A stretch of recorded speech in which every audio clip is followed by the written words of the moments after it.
Hi all, welcome to football arena. Brazilian ദേശീയ ടീമിന്റെ പുതിയ പരിശീലകനായിക്കൊണ്ട് എത്തുന്നത് കാർലോ ആഞ്ചലോട്ടി തന്നെയാണ് എന്ന കാര്യം പലരും സ്ഥിരീകരിച്ചു കഴിഞ്ഞിട്ടുണ്ട്. ഇതുമായി ബന്ധപ്പെട്ട അപ്ഡേറ്റുകൾ ഫാബ്രിസിയോ റൊമാനോ കഴിഞ്ഞ ദിവസം നൽകിയിരുന്നു.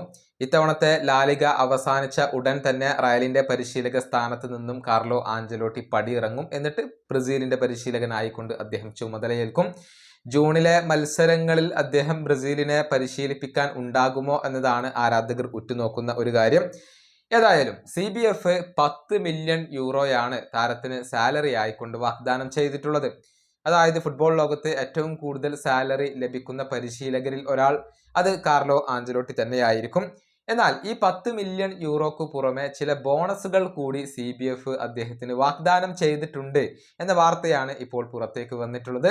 ആ ബോണസുകൾ നമുക്കൊന്ന് പരിശോധിക്കേണ്ടതുണ്ട്. റിയോ ഡി ജനീറോയിൽ ഒരു വീട്, ഒരു പ്രോപ്പർട്ടി ഇപ്പോൾ കാർലോ ആഞ്ചലോട്ടിക്ക് CBF നൽകാൻ തീരുമാനിച്ചു കഴിഞ്ഞിട്ടുണ്ട് എന്നുള്ളതാണ്.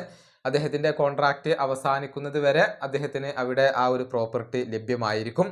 അതുപോലെ തന്നെ ലൈഫ് ഇൻഷുറൻസ് അദ്ദേഹത്തിന് CBF വാഗ്ദാനം ചെയ്തിട്ടുണ്ട്. തീർച്ചയായും അദ്ദേഹത്തിന്റെ ആ ഒരു സുരക്ഷ മുൻനിർത്തിക്കൊണ്ടാണ് ലൈഫ് ഇൻഷുറൻസ് വാഗ്ദാനം ചെയ്തിട്ടുള്ളത്. അതുപോലെ തന്നെ ഓട്ടോമാറ്റിക് സാലറി ഇൻക്രീസ് കൂടി അവർ ആഡ് ചെയ്തിട്ടുണ്ട്. അതായത് 2026 വേൾഡ് കപ്പ് സെമി ഫൈനലിൽ ബ്രസീൽ എത്തുകയാണെങ്കിൽ അദ്ദേഹത്തിന്റെ സാലറിയുടെ 20% സാലറി വർദ്ധിക്കുകയാണ് ചെയ്യുക.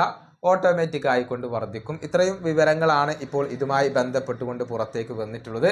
10 മില്യൺ യൂറോക്ക് പുറമെ കൂടുതൽ ആനുകൂല്യങ്ങൾ CBF ഇപ്പോൾ ഈ ഒരു പരിശീലകന് വാഗ്ദാനം ചെയ്തിട്ടുണ്ട്. ഈ വീഡിയോയുടെ അവസാനിപ്പിക്കുന്നു. അടുത്തൊരു വീഡിയോയിൽ കാണാം.